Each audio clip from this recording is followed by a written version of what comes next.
Muchas gracias, estoy un poco nervioso, pero pues aquí iniciamos. Ok. Quisiera comenzar hablando de cuando conocí a la doctora Carla Quintana, que es la Comisionada Nacional de Búsqueda de Personas en México. Recuerdo ese día. Llevaba ya 2 años investigando la desaparición de personas en México y en esa entrevista específicamente quería saber por qué desaparecían las niñas, niños y adolescentes. Pero esa tarde tocamos un tema que nunca me imaginaría y que me cambió. Sería el de niñas, niños y adolescentes migrantes. De un momento a otro, estábamos hablando sobre la migración de niñas, niños y adolescentes. Me estaba platicando acerca de la vulneración de sus derechos.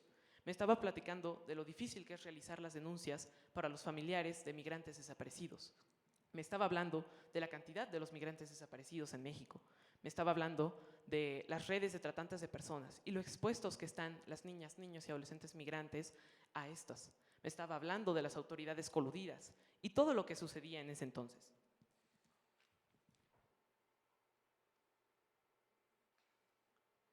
Lo primero que dije al escuchar todo esto fue, espera, ¿qué? ¿Por todo esto pasa la niñez migrante?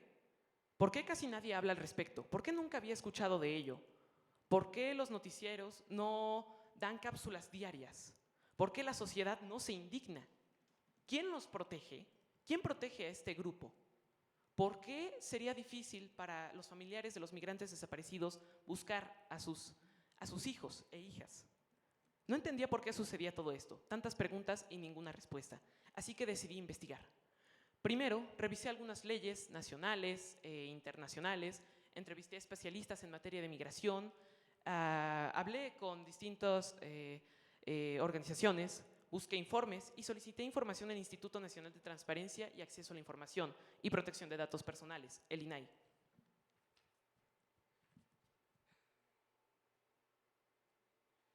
Lo primero que descubrí de esta investigación es que, independientemente de la situación migratoria de un niño o adolescente, es decir, no importa si es irregular o regular, el marco internacional y nacional de derechos humanos, o sea, todas las leyes relacionadas con migración y niñas, niños y adolescentes, los protegen. Y porque priva el interés superior de la niñez por encima del estatus migratorio. Todas estas palabras, en pocas palabras, es: el Estado mexicano siempre debe garantizar su protección y atención como niñas, niños y adolescentes, no importa su estatus migratorio. Esta protección debe ser con un principio de igualdad y no discriminación. Por ejemplo, la Declaración Universal de los Derechos Humanos y la Convención sobre los Derechos del Niño, como niñas, niños y adolescentes, nos hacen sujetos de derecho y nada puede quitárnoslos. En el ámbito nacional, la protección de niñas, niños y adolescentes se encuentra garantizada en la Constitución Política de los Estados Unidos mexicanos, principalmente el artículo 1, que habla acerca de que somos sujetos de derecho, y el artículo 4, que habla acerca del interés superior de la niñez. Y también la Ley de Migración, la Ley sobre Refugiados, Protección Complementaria y Asilo Político, y la Ley General sobre los Derechos de Niñas, Niños y Adolescentes. Además, existe la Ruta de Protección Integral de los Derechos de Niñas, Niños y Adolescentes, que coordina y articula la protección de niñas, niños y adolescentes migrantes, así como de solicitantes de refugio entre los 3 niveles del gobierno mexicano. Y además, esta misma ruta de protección establece que siempre se debe privar por el interés superior de la niñez. Bajo estos conceptos que acabamos de revisar, si las leyes se nota que son muy claras en cuanto a la protección de los derechos de migrantes y su atención, ¿cómo es posible que se les detenga y se les deporte? Espérenme, es que no les conté. A través de la unidad de la Secretaría de Gobernación, me dijo que 9,229 migrantes de entre 0 y 17 años fueron presentados ante la autoridad migratoria de marzo de 2020 a febrero de 2021. Esto es una manera elegante de decir que fueron detenidos. Disculpen los nervios. Ahora hablemos de la deportación, una acción prohibida por las leyes que ya les mencioné, pero que tan solo de enero a marzo de 2021, la Redim documentó que 756 niñas, niños y adolescentes fueron deportados por el gobierno mexicano. ¿Por qué esto es tan importante? Porque cuando se deporta a una niña, niño o adolescente, técnicamente se está, bueno, no técnicamente, se están violando las leyes generales de derechos de niñas, niños y adolescentes, la ley de migración, de refugiados y prácticamente todas las leyes en México que tienen que ver con migración y derechos de niñas, niños y adolescentes.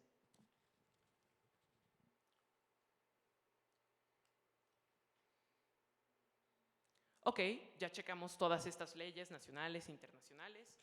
Ahora hablemos un poquito de la realidad.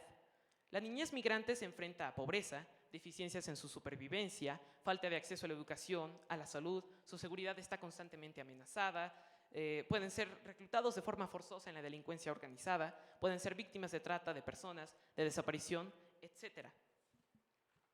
Uno pensaría que por eso es importante que como Estado, como gobierno o como organizaciones independientes o sociedad se tuviera información, ¿no? Se tuviera información detallada acerca de las condiciones de vida de niñas, niños y adolescentes migrantes. ¿Pero qué creen? Resulta que no existen cifras de estos grupos. Así es, no existen cifras. Al preguntar al INAI, ellos me respondieron, lo lamento, pero no tenemos cifras al respecto. O sea, no hay cifras de cuántos reciben atención médica, no hay cifras de cuántos reciben vacunas del Sistema Nacional de Vacunación, no hay cifras de cuántos van a la escuela, no hay cifras de cuántos han recibido certificados de primaria o secundaria, no hay cifras de cuántos reciben atención dental o cuántos recibieron su CURP, no hay nada. Un problema tan grande y no se tienen las cifras para analizarlo, para trabajarlo y para detenerlo. Ahora, esperen. Aún no me queda claro por qué cada vez hay más miles de migrantes que se ven obligados a dejar sus hogares. ¿Qué está pasando? ¿Qué genera estos flujos migratorios? Para responder estas dudas, hablé con la doctora Ariadna Esteves, investigadora de la UNAM y especialista en necropolíticas y migración forzada. Ella me explicó que nos enfrentamos ante contextos mundiales de migración forzada, es decir, contextos que los obligan a movilizarse, ya sea por inequidad social, económica, inseguridad, los impactos del cambio climático, entre otros. Y muchas de estas causas se deben esencialmente a las necropolíticas de la migración. ¿Necro qué? ¿Y esa palabra tan rara y fea, qué tiene que ver con la migración? En realidad, todo. ¿Pero qué son? Las necropolíticas son las políticas de muerte, así como lo oyen, políticas diseñadas para eliminar o destruir algo. Están diseñadas por poderes políticos y económicos, gobiernos y grandes empresas, y van dirigidas hacia grupos de personas que son consideradas, entre comillas, como desechables, tal vez porque son pobres, porque no tienen estudios, porque son enfermos o porque no hablan el idioma, etc. La doctora Ariadna dice que estas necropolíticas hacen ver a los movimientos migratorios, incluyendo los de niñas, niños y adolescentes, como grupos desechables, que no, lo voy a citar textualmente, tienen gran importancia en la sociedad. Mi primera reacción ante esto fue que, ¿cómo es posible que vidas de niñas, niños y adolescentes sean catalogadas como desechables, prescindibles, no tienen tanta importancia, podemos sobrevivir sin ellos? ¿Por qué sucede esto? Porque son puestos primero como migrantes, en lugar de ser presentados como lo que son, sujetos de derecho, vidas, niñas, niños y adolescentes con sueños, anhelos y esperanzas. No, no son eso, son migrantes, irregulares y deben ser controlados y deportados. Esto es lo que estamos viendo actualmente. Y me lo explicó la doctora Elisa Ortega, otra investigadora de la UNAM y especialista en niñez migrante.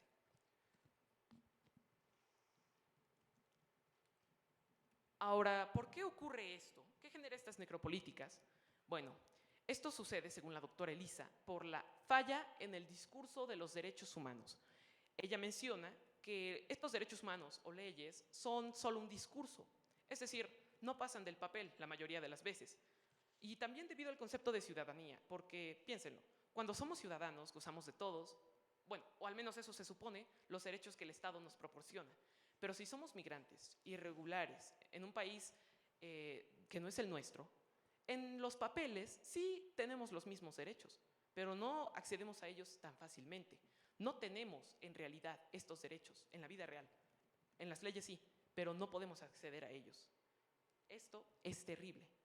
Y bajo esta percepción de que los migrantes no son ciudadanos, genera estigmas multifactoriales, es decir, xenofobia, racismo y aporofobia, que es el miedo o rechazo al pobre, según la doctora Tania Ramírez, directora de la Redim.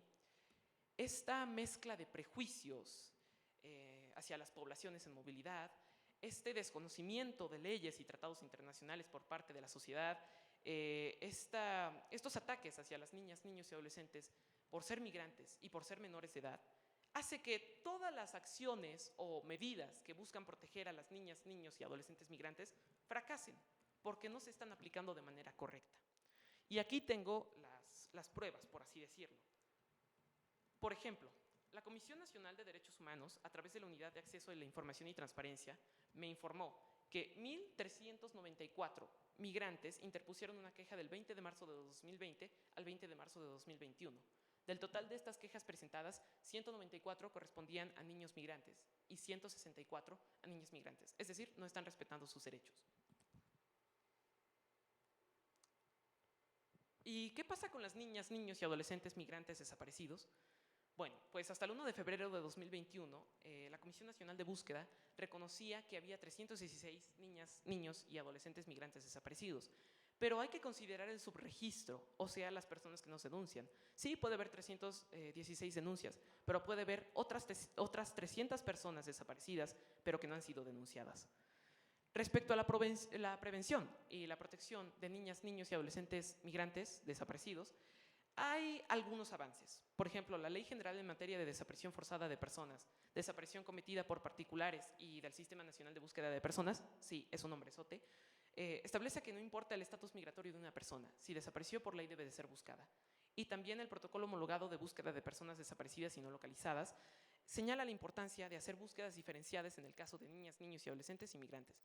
Así se creó, que creo que es uno de los más grandes avances, el protocolo adicional para la búsqueda de niñas, niños y adolescentes, que por primera vez en la historia de los protocolos o de la legislación de nuestro país cuenta con un apartado específico en materia de búsqueda de niñas, niños y adolescentes en movilidad. Además, la Comisión Nacional de Búsqueda estableció un mecanismo amigable para registrar en línea y de forma anónima la desaparición de niñas, niños y adolescentes. Pero todavía falta mucho por hacer. Como conclusión, México tiene un gran, si no es que un magnífico, andamiaje jurídico que protege a las niñas, niños y adolescentes migrantes. Dejen claro que son sujetos de derecho y que siempre debe privar el interés superior de la niñez por encima del estatus migratorio. Siempre se tiene que pensar en la niñez. Pero, ¿qué creen? No se aplica, no pasa de ahí. ¿Por qué? Debido a la falta de capacitación, supervisión y hasta de sensibilización de las autoridades, y además de los abundantes prejuicios que nublan el actuar. ¿Qué se necesita? No se necesitan 8 reformas más a leyes que ya existen y que son muy buenas. Lo que se necesita es fortalecer las instituciones, tener mejores datos, perseguir a las redes de criminales y capacitar a las autoridades y sensibilizarlas. Pero también podemos hacer algo como sociedad, no tenemos que dejarle todo al Estado. Urge un cambio cultural sin xenofobia, sin aporofobia, sin prejuicios ni estigmatizaciones hacia los migrantes. También falta sensibilizar a la sociedad mexicana de lo mucho que podemos enriquecernos, culturalmente hablando, con las poblaciones en movilidad. Ahora, si me preguntan qué aprendí durante la pandemia, aprendí a mirar a otro ser humano, interesarme por sus necesidades, por su situación, empatizar y trabajar en equipo para mejorar sus condiciones de vida. Aprendí a ver a nuestro planeta, ese hermoso y pequeño punto azul en el espacio, buscar a fondo aquello que lo daña y trabajar juntos para luchar contra esto. En esta pandemia he aprendido que nadie puede resolver los problemas solos. Es importante trabajar en redes, respetando las diferencias y, ¿por qué no?, celebrándolas. Solo podemos reducir los impactos negativos del COVID-19 abriendo nuestra mente y nuestro corazón para compartir nuestras inteligencias, nuestros saberes ancestrales, nuestras tecnologías, nuestra creatividad, originalidad, sueños y dolores, para unirlo todo y fortalecernos. Urge trabajar como redes, como coaliciones, como organizaciones, o simplemente como una sola humanidad. Todos juntos podemos superar las diversas dificultades que atravesamos y mejorar las condiciones de vida de todos. ¿Cómo se llama este seminario? Nuestro futuro. ¿Pero qué hay del futuro de estas niñas, niños y adolescentes migrantes que están siendo olvidadas y olvidados por la sociedad? ¿Qué pasa con ellos? El futuro no está escrito, se construye. Y el futuro que queremos construir actualmente a través de estos seminarios y estos ejercicios En este futuro que queremos construir, siempre debemos pensar en la niñez migrante. Un grupo que no es desechable, que no es prescindible, que no son cifras, no son números, no son carpetas de investigación, son vidas humanas que debemos proteger y respetar. Entonces, creo que jamás hay que olvidar a las niñas, niños y adolescentes migrantes. Y por eso quiero agradecer a Tejiendo Redes Infancia y a todas las organizaciones que hacen posible este tipo de espacios en los que podemos hablar acerca de estos problemas que son invisibilizados y muchas veces olvidados por la sociedad. Creo que es importante que tomemos conciencia y exijamos al Estado y a la sociedad realizar acciones reales, no discursos, no campañas políticas, acciones reales que protejan a estos grupos. Así que no me queda más que agradecerles, recordarles que no podemos olvidar a los grupos que han sido minimizados y olvidados por la sociedad, agradecer a todos los panelistas, decirles que está muy interesante sus ponencias y que creo que de verdad estamos logrando un cambio a través de este tipo de espacios. Muchísimas gracias a Tejiendo Redes Infancia, Juan Martín y a todos. Gracias.